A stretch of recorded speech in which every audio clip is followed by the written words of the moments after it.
Hi, I'm Val Wolf, and I'm thrilled to be here to welcome you to our 5th annual. When I first wrote this 4 years ago that it was going to be an annual, the first annual, it was a bit of an ambitious, we're going to be able to do this every year, but I'm excited that this is now the 5th time we've done it, and every year it gets bigger, and every year I try to squeeze more into the agenda, so I really appreciate those of you who took the time to come in today to help us generate the conversation, and for the first time we are live streaming, which is very exciting. In fact, we have 182 people registered to watch online. With the 120 who registered for today, that's over 300 registrants, which is by far the biggest audience that we've had for this event.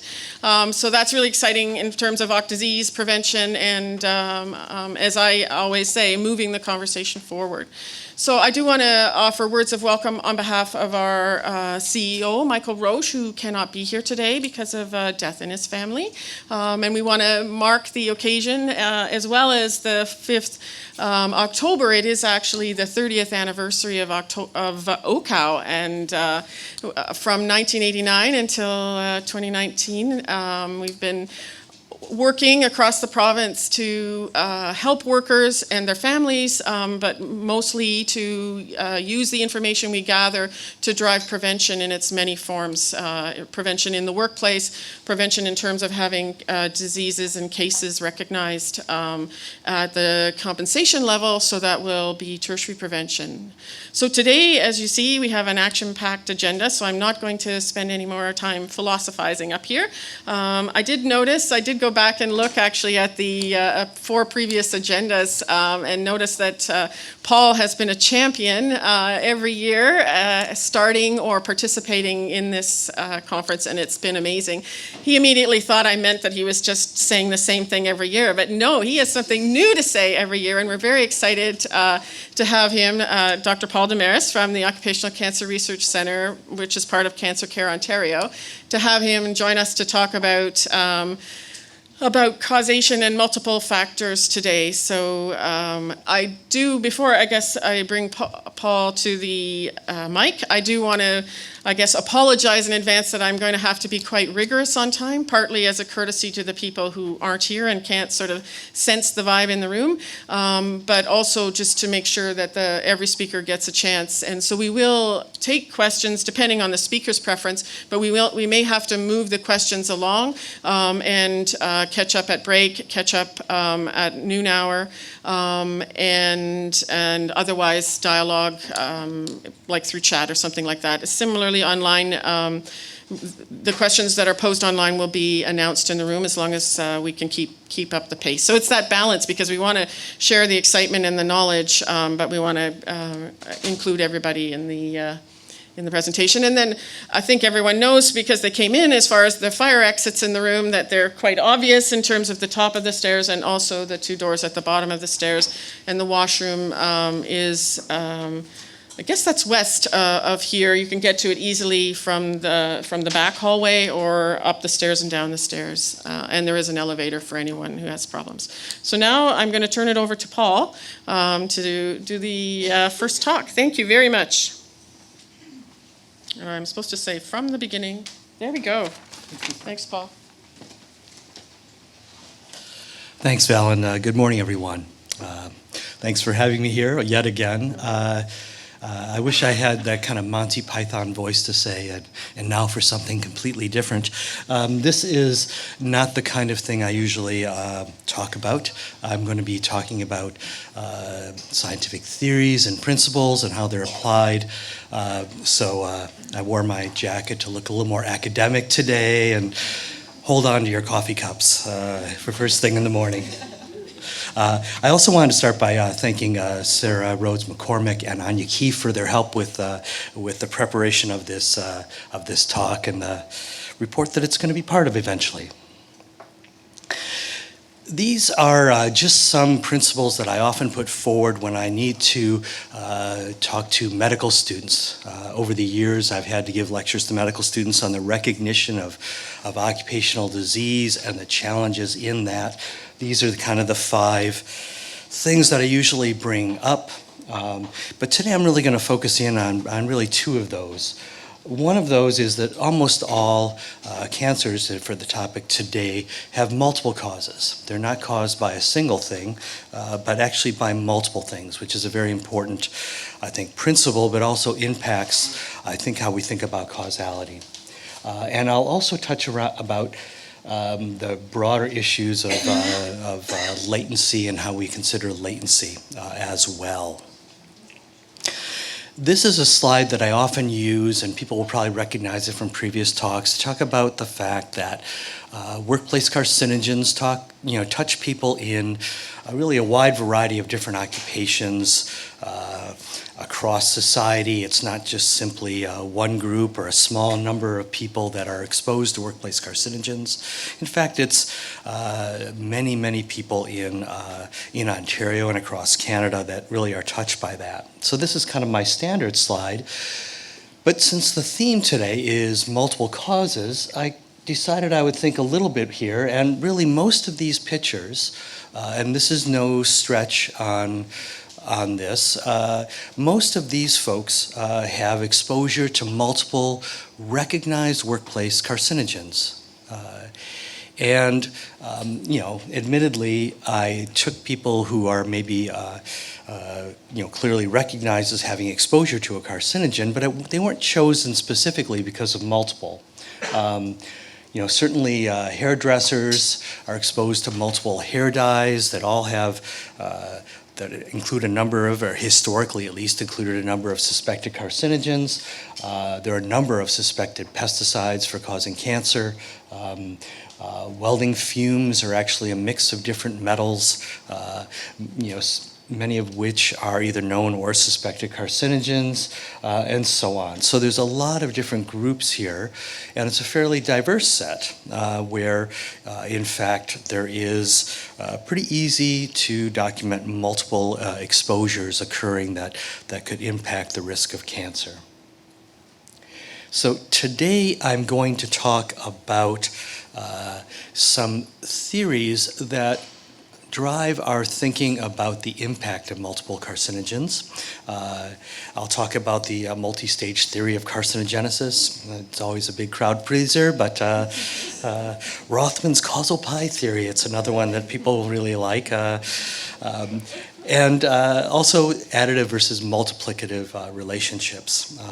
Then I'll talk a little bit about some of the evidence that supports that and some of the ways we're trying to look at these things. But then I'll also talk about how these actually impact our thinking about latency and other issues and how they impact prevention and causation. So I'm going to start off with this is, you don't need to worry about reading much of this, but this is the title of a 1954 paper where the multi-stage theory of carcinogenesis was first proposed. So this was many years ago that this first came up, but this was really the culmination of what people have been looking at in terms of trying to explain why do the rates of cancer increase so sharply with older ages? What would be the underlying theories that might cause that kind of pattern? Well, of course, since that time, and that was 65 years ago, there have been a number of different other theories that have come up in terms of multiple stages in the development of cancer. I just pulled this off the internet because I don't draw this nicely, but what I wanted to do was show that in fact these theories have now become quite complex, and they deal with, I brought my big laser here. They deal with the fact that cancer goes through a number of stages. And our carcinogens here on the side, chemicals, radiation, viruses as well, they might act early on in order to cause a mutation, but they can also act during through a number of different processes at different stages in the development of a cancer over time. So there's the initiation, which is kind of a piece of, I think, almost all of these theories, followed by progression and promotion as multiple cells are multiplying, or the cells are multiplying in an uncontrolled fashion, and then moving on to the final stage of progression. So these are very, I think, important, and they've gone beyond theories, in fact. You know, they really are now supported by a lot of experimental evidence. It's been 65 years that these have been out here, and these are well accepted in the scientific community for how cancers develop over time. The basic thing of them, as I mentioned just a minute ago, is that there are multiple stages, early and late in the development of these cancers. And so sometimes it just really boils down to thinking of early and late stage effects, but certainly it can get much more granular than that. And the other thing to remember is that carcinogens don't just act at the early stage, they can act at multiple stages along the way. But that the order and timing, in fact, we believe are important. So I did mention that the multi-stage theories are supported by experimental evidence, and this includes some of the basic, what we call animal bioassays. And although it's not a pleasant thing, in fact, animal studies, particularly rodent studies, are still used a lot in determining what does and does not cause cancer.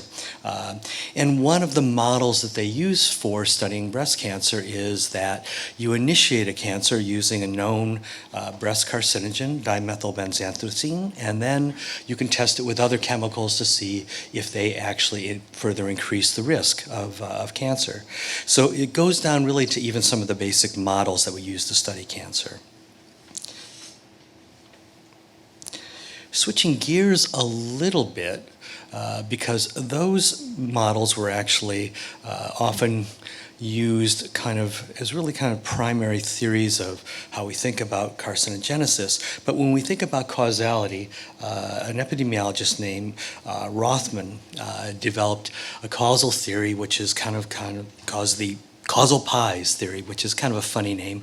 But what it said is that there are often multiple sufficient causes for a disease. That is, a disease can have multiple causes, but that these causes are not simply one thing. They actually have a series of components to them. So it isn't simply enough, for instance, even to smoke cigarettes. I think many of us probably have an older relative or friend who smoked a lot over the years and does not develop cancer, and yet many people who do smoke do develop cancer. So even on basic things like smoking, it's not just a single thing that causes cancer. It can actually be, and it really almost always is, multiple factors coming into play.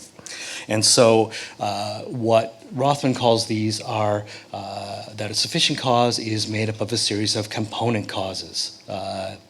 And they may include a necessary cause. So in some cases, particularly in things like infectious disease, you could think, well, okay, there has to be the kind of agent that causes the disease, but even then, not everybody exposed to a particular bacteria or virus might develop the same disease. So always, even in that case, there's multiple factors going on. And so I give an example here of mesothelioma, where in North America, we would say that almost all mesothelioma is related to asbestos exposure. Although in some other places, like Turkey, there's a mineral called erionite, fibrous zeolite. We used to actually mine something fairly similar here in Canada that also causes mesothelioma and is a very clear cause for mesothelioma. But not everybody, again, exposed to asbestos develops cancer. And maybe it's just asbestos and some unknown factor, because there's always, we kind of accept the fact that we don't know all the factors involved in causation. So I just put a question mark here to represent that. It might be that there might be a thing called simian virus 40, which is something that's been out there, that there was a theory that was a cofactor, not enough to cause mesothelioma by itself, although there are some people who believe that, most people do not, but that might actually act as a cofactor.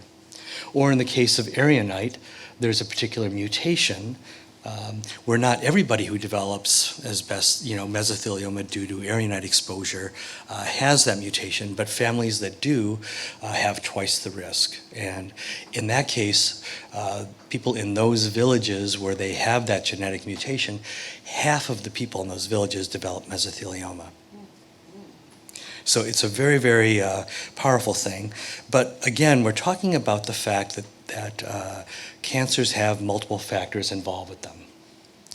If I move on to asbestos and lung cancer, it has a different mechanism involved. There's no smoking involved to increase the risk of mesothelioma. It's simply not an important cause.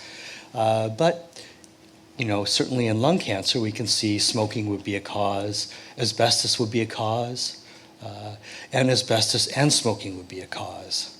So you can see that there are different, what we would call sufficient causes. And what it can mean is that one person who might have smoked would not have gotten lung cancer if they hadn't smoked and also been exposed to asbestos. So one of the principles of this, if you take one piece of the pie away, if you take out one component, then you do not have a sufficient cause of disease. That person does not develop cancer.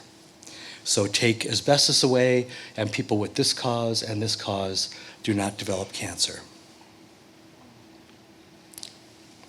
Now, another thing that had kind of arose out of people thinking about the multi-stage model is that there can be interaction between causes, and that those interactions can be different in their terms of their quantitative relationship. They can range from purely additive, we say, which is if there's two very independent things, and if you have exposure to both of them, well, then you have the added risk of the two things combined. Or if they actually biologically interact with each other, it can actually create a much greater risk of disease. So generally we would say independence results in additive effects, but synergy is a term that is used when there might be greater than additive effects. The classic example that we use to teach about this in epidemiology courses, and which has been used for decades, is the situation of workers exposed to both asbestos and cigarette smoking. These are the numbers that are pulled from the kind of classic paper of New Jersey insulation workers. And what you see here is the kind of mortality rates for lung cancer for people who have in that cohort of people, that group of people who were insulation workers. First off, those that had no smoking and no asbestos, and here's the mortality rate for them. People who were just exposed to asbestos, the mortality rate is a little over 5 times higher. People who were just smokers but didn't have exposure to asbestos, well, their rate was about 10 times higher, or 11 times higher. And people who were exposed to both, well, their rate was close to 60 times higher.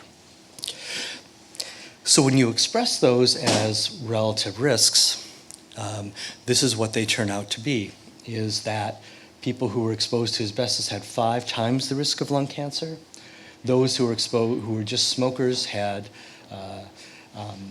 11 times the risk of lung cancer, and the folks who had both had 55 times the risk of lung cancer.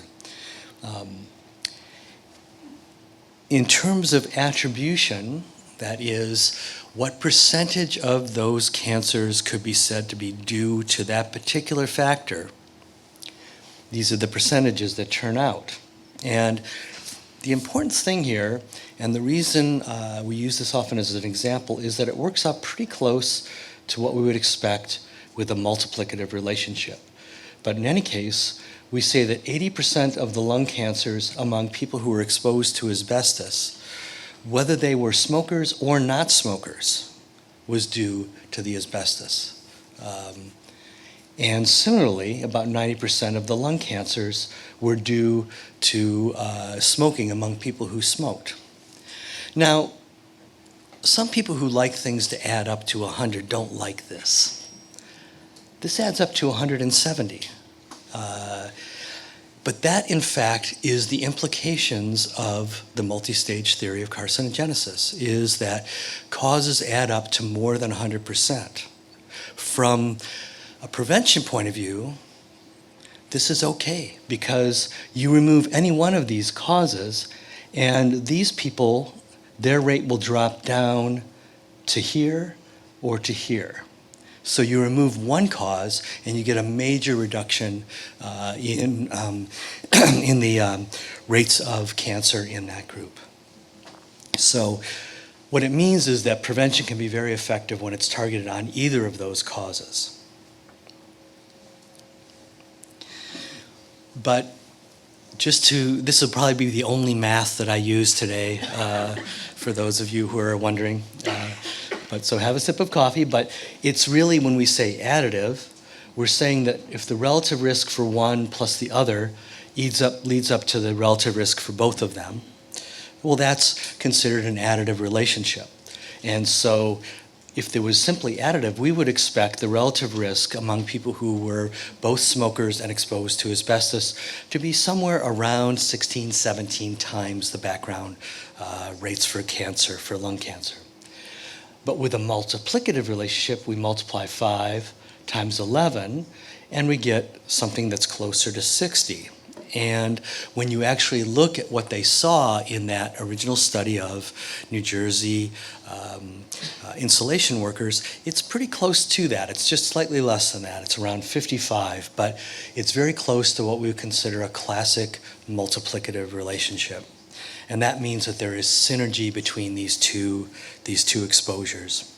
Now, just for fairness, I'm going to say that later studies have been a little bit variable in finding it, and they don't always find a multiplicative relationship, but for the most part, they all find a greater than additive relationship. So they all find some indication of synergy that's there, that is greater than additive effects.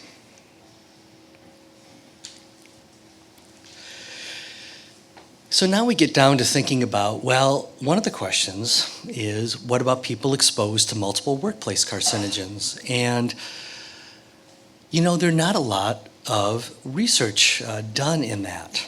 And there's several different reasons for that. We have a lot of studies that have looked at the combined effect of occupational exposure and smoking.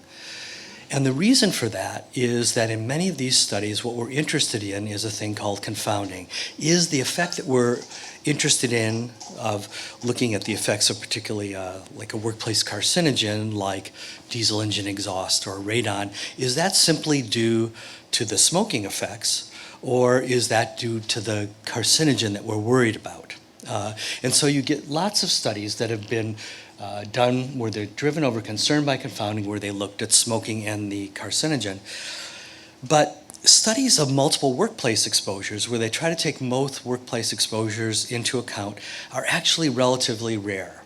And there's not enough out there where I could say, oh yes, these have been well studied and these have been poorly studied. In fact, overall, most have been poorly studied. And the reason for that is not anything particularly bad, but it's the fact that when we conduct epidemiologic studies as an occupational epidemiologist, what we're concerned about is really identifying causality for an individual substance. And that's because what we're worried about is assessing the risk and promoting prevention. And prevention is really focused in on a single exposure that we're trying to worry about and prevent.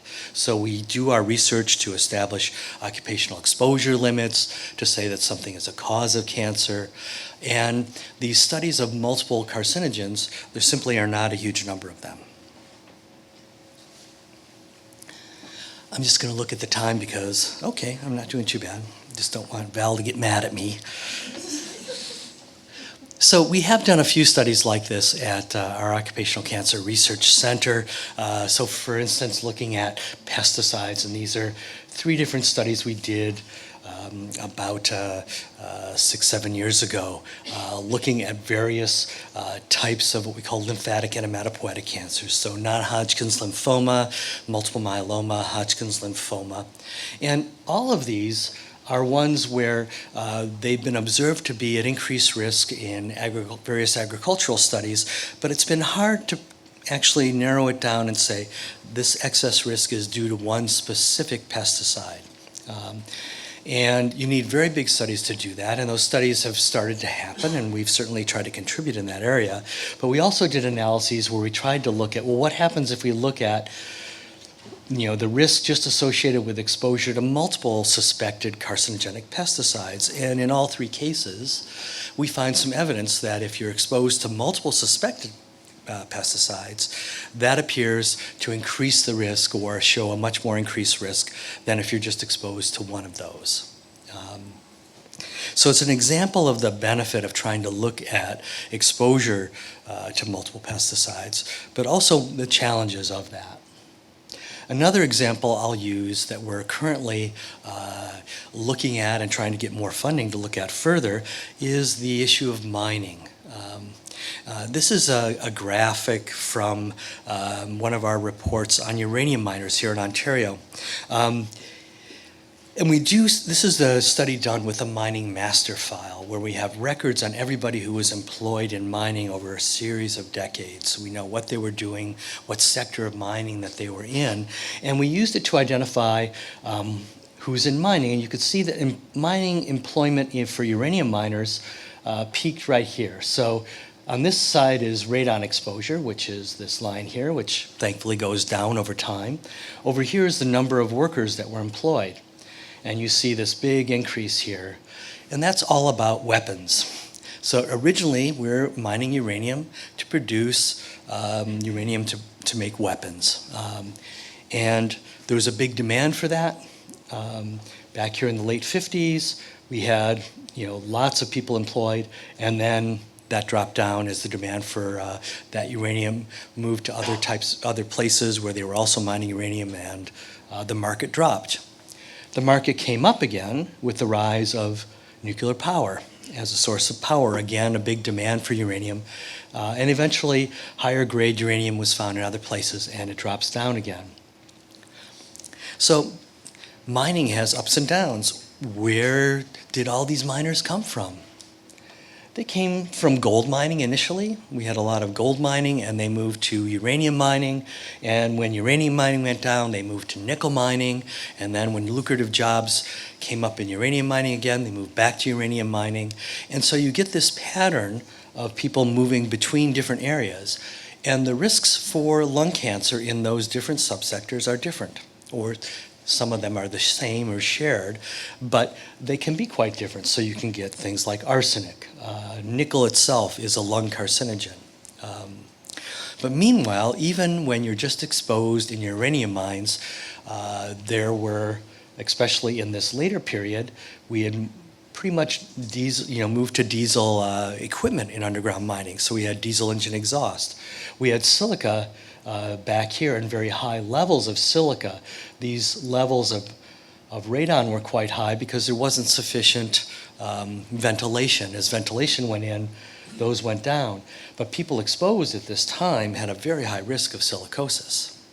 So we have lots of multiple carcinogen exposure within mining, and it's not unique to that. I mean, certainly construction, which is a much bigger sector than mining and one that still continues now, these kind of moving from place to place and having different exposures can happen with every job. And certainly people move around and can have exposure to multiple respiratory hazards. And in fact, it's not uncommon, and it really is the rule. So the red here represents the number of people employed in uranium or nickel copper mining or gold that were only employed in that area of mining while they were here in Ontario, at least where we have good records. And you could see well over 2/3 of the people in any one of these groups had worked in other mines.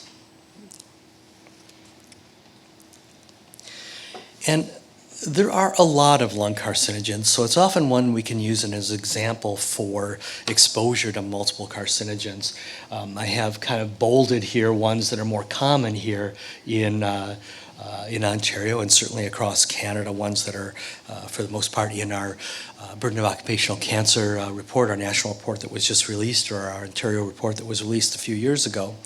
but you can see there's also a lot of suspected lung carcinogens. And there are many jobs that might have exposure to multiple of these. Now, some years ago, a project was started at the International Agency for Research on Cancer to look at this issue of synergy. And it's called the Synergy Project, which is maybe not so creative, but it certainly is descriptive. And it was a study that initially involved 14 different what we call case control studies, studies of focused in on lung cancer, where you take a series of people in a geographic area who all had lung cancer, you take a random sample of the general population, and in this case, these were all studies that really were focusing in on occupation and really trying to collect very detailed information on where people worked. And you add those all up and you get suddenly very big numbers to look at things. And these are 14 different studies that eventually expanded to about 16 or 17, I believe, 2 of which are Canadian. So most of these are European, but there's also the Montreal study and then the Toronto study, which we had a hand in contributing to join this study. Now, the aim of this study was to look at the joint effects, but initially what happened is they looked at the joint effects of smoking and again looked at some of the initial things to try to look at other causes of lung cancer where there was already some evidence.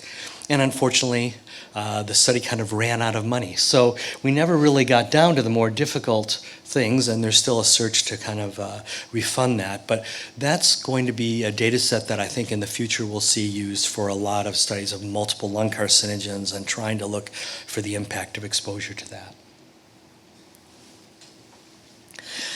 Now, the multi-stage theory of carcinogenesis and the research that arose around that subsequently also really impacts a lot of our thinking about the issue of latency.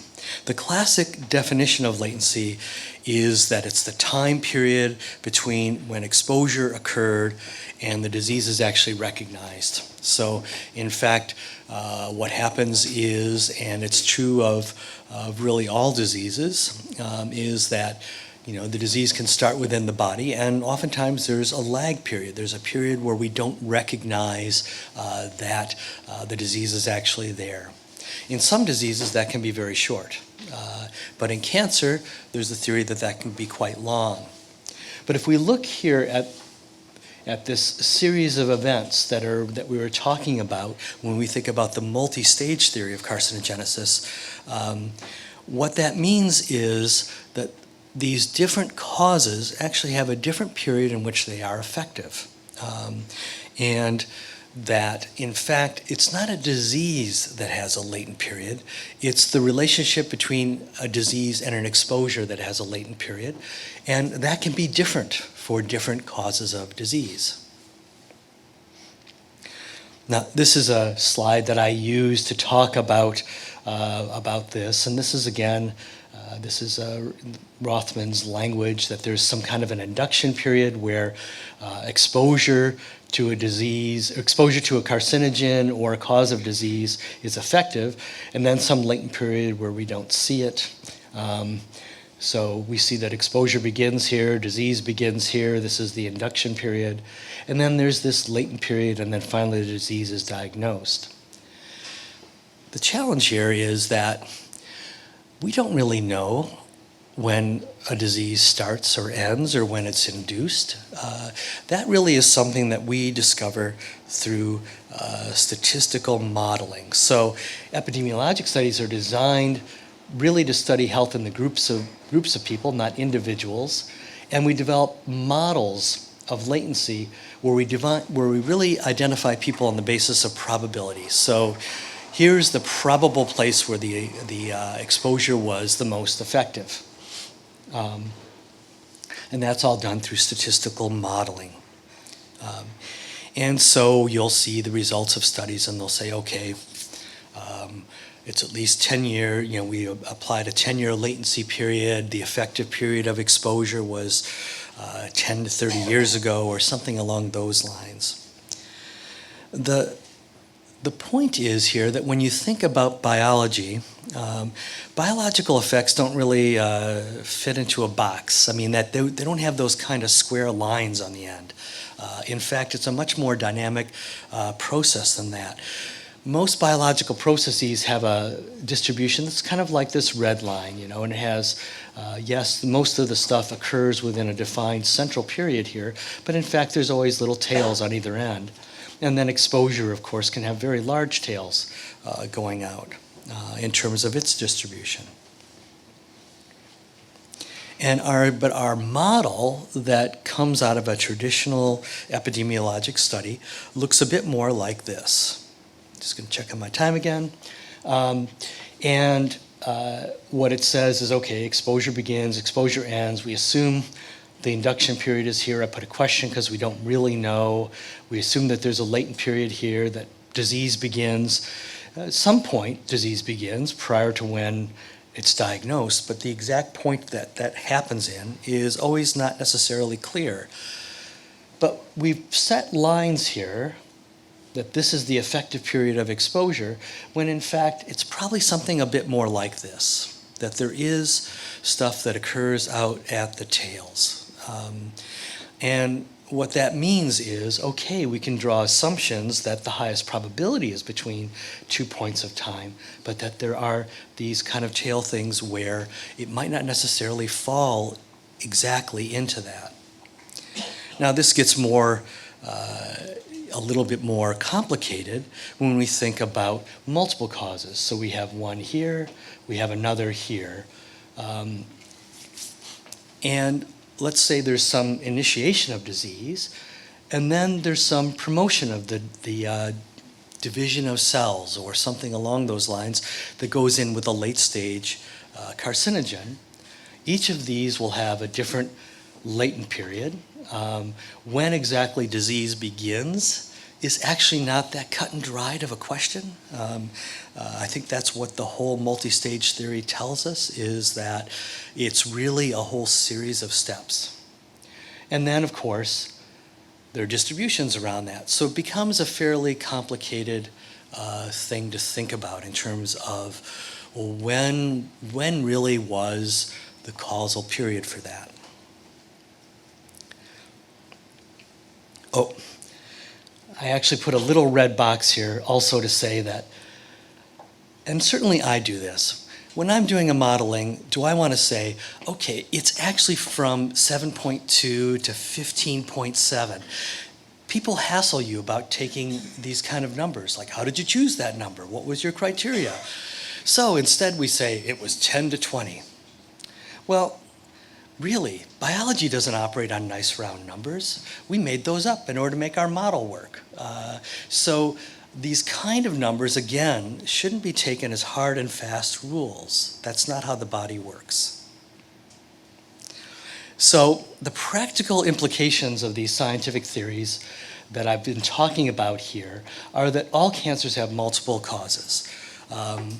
And also that all components of a sufficient cause are needed in order for that sufficient cause to work. If you take away one piece of the pie, the disease would not have happened. And that means that they're all important contributors for that particular disease to have occurred. Some carcinogens can have late effects. I think we naturally default, because it takes a long time, we say, for cancer to develop, to say that everything, all the action had to have happened long ago. But it's very clear from what we know about carcinogenesis that there are late effects. Biological effects tend to have a bell-shaped distribution. That's just, or at least it certainly is not a distribution that is simply starts and ends at a very discrete point in time. And I'm going to propose that additive effects for two exposures that people have, if you're exposed to multiple, let's say, lung carcinogens, and you develop lung cancer, that those effects, by default, should be considered to be additive. And there's, you know, and I make that proposal not particularly lightly, but because, in fact, that seems like about the best default that we can come up with when we don't really have the evidence to the contrary. And if that seems particularly like a radical proposition, it actually really isn't.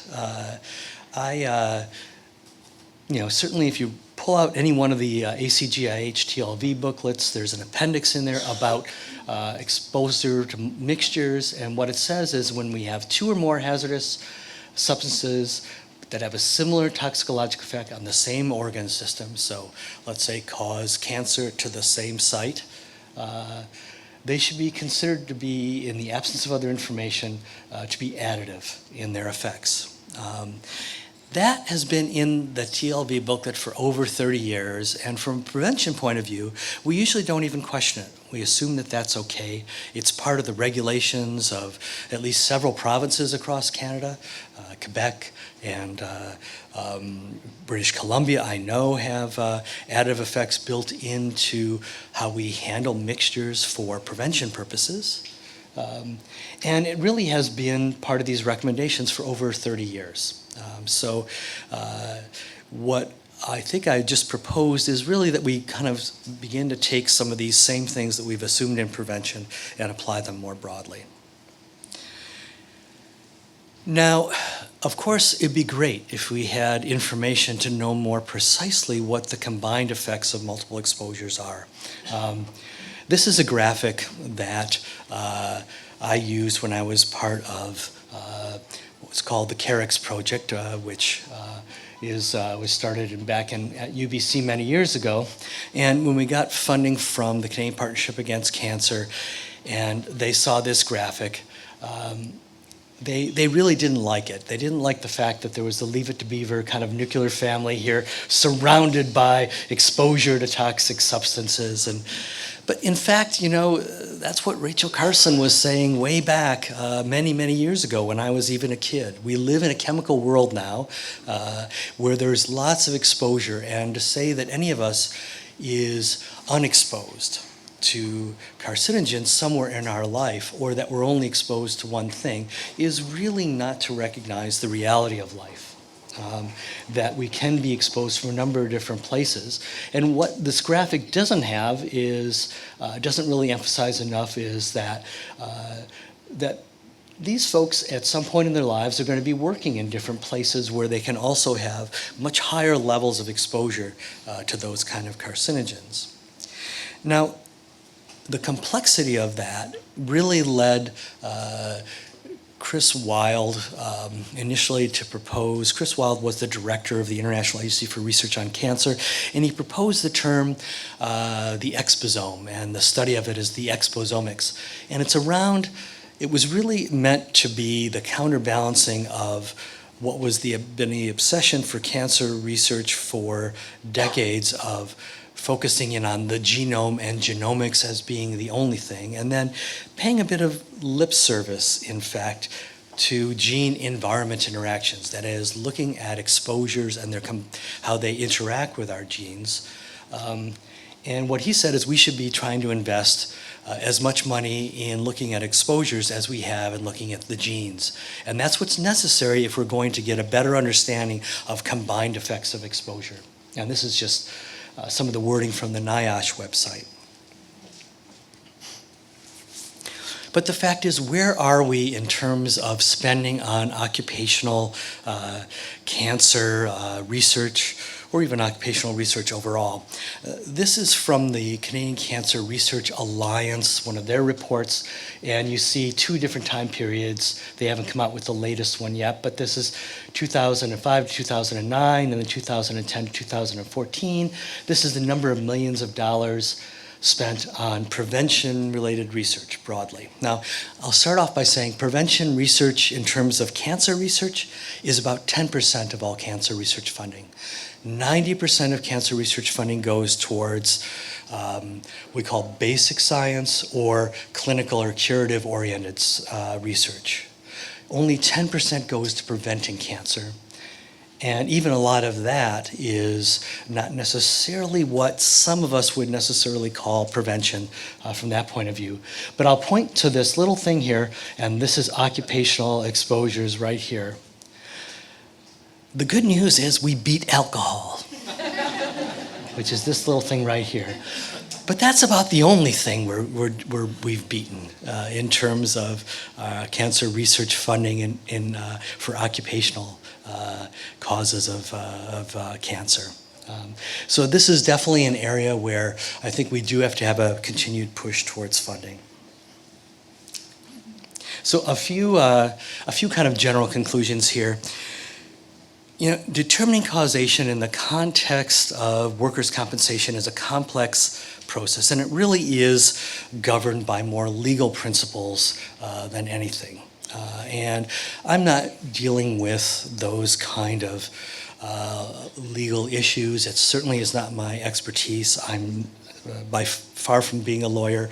I'm even far from being a real doctor. So I am an epidemiologist and a hygienist. But the fact is that it still should hopefully be informed by our knowledge of scientific principles. 65 years ago, this multi-stage theory of carcinogenesis was proposed, and it changed our thinking about how cancer is caused. The fact that it does have a series of steps that occur, that there are multiple causes, that time is a very important factor in this, but that it's much more complex than just, you know, a single thing causes cancer. And while our knowledge of cancer has greatly increased, the way we've approached and the sophistication with which we've approached looking at causation has not kept pace with that. It really is something that we should be trying to modernize. Now, I have to admit, I just decided I would take advantage of this fact that I'm standing in front of people here because we're conducting a study and we're looking for a control group. And this is participatory. So my real talk just ended just now. But we are actually trying to do a study that falls under this broad category of exposomics. We're trying to develop models or methods for measuring exposure to kind of complex things. And one of the things we're looking at is what kind of things can we measure in blood, in urine, or using a simple thing like a wristband. And this is kind of your kind of Live Strong or whatever you call it, kind of wristband that goes around your wrist. But we basically, it's put through a process where it goes, it's washed to an extreme extent to remove any of the surface chemicals on it, and you can wear it for a series of days, and it gradually absorbs chemicals that are in your environment. It's a very, very simple sampling device for those of us who are used to more traditional pumps that you wear on your hip or chemical badges that you wear. This is a very simple thing and something that almost anybody could wear and hopefully would bother people very little. We're interested in looking at flame retardants, which are suspected endocrine disruptors, it's a very complex set of chemicals that really have been used in all kinds of products. But particularly, we think about them often in electronics. So a lot of it was put in so your computer doesn't burst into flames, or maybe even your cell phone. But it's really used in all kinds of products now, and we're trying to look at the health effects of that. We have some occupational groups that we're looking at. We're looking at firefighters, where flame retardants are exposure of concern because people are wearing fire-resistant equipment and clothing over time. But we're also looking for kind of a general population exposed group. And rather than using a set of office workers, we thought, why not a set of people concerned about occupational health and safety? So this gentleman here, Joseph, is sitting in the audience. He just waved there. And Joseph is taking and collecting volunteers. We need about 20 volunteers. And we thought we would try to start pulling people in here. So if any of you are interested in participating in a study, and you would, it'd be a great contribution from our point of view, and hearing more about the study, Joseph will be here for the day and happy to talk with you all. So after that little promo, I'm sorry about that, but I'll just say thank you to everybody who's here and paid attention, and I hope the coffee is still working.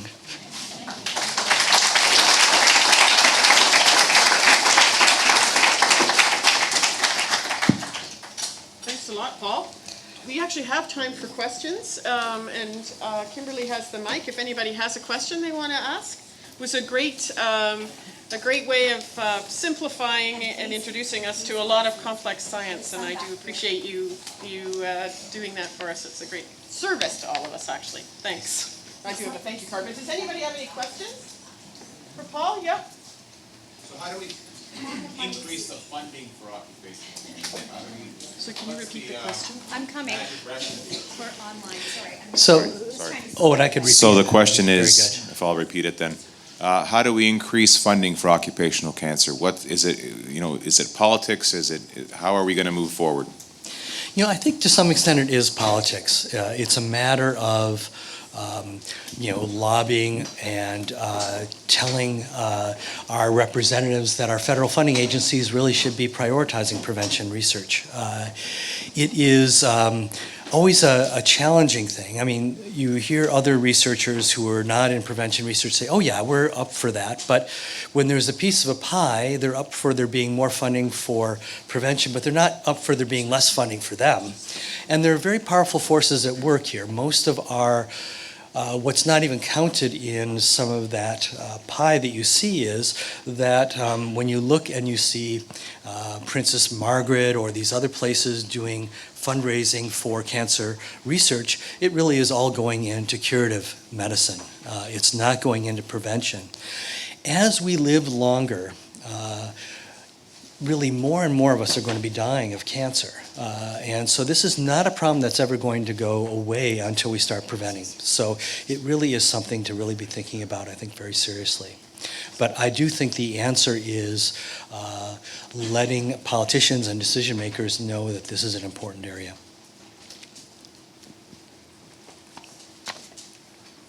Any other questions? Thank you. Oh, What? okay. Here? Oh, yeah, tea. Hang on, T. Yeah. Kimberly's bringing the mic. Great. That's good. You mentioned there's an exposure response for cause A and exposure response for cause B. The interaction actually functions in many ways like a third term because it is also dose response related. So if you have a lower exposures, the interaction between two exposures also diminishes. Yeah, and certainly it's true. It becomes a very complex relationship to look at. I mean, I was looking at a paper just the other day that was brought to my attention by Sarah, who's back there, and it was the one done by NCI, looking at asbestos exposure and the fact that we say asbestos has a certain latency, but it doesn't really take into account the levels of exposure. And when they actually did a more sophisticated modeling using a thing called splines and tried to look at the impact of the levels of exposure, you actually see that it doesn't take as long to actually develop cancer when the exposure was much higher. So you're right, it's a very complex relationship and one that I think really deserves that kind of detailed study. Are there other questions or do I get to go away now? Anything online, John?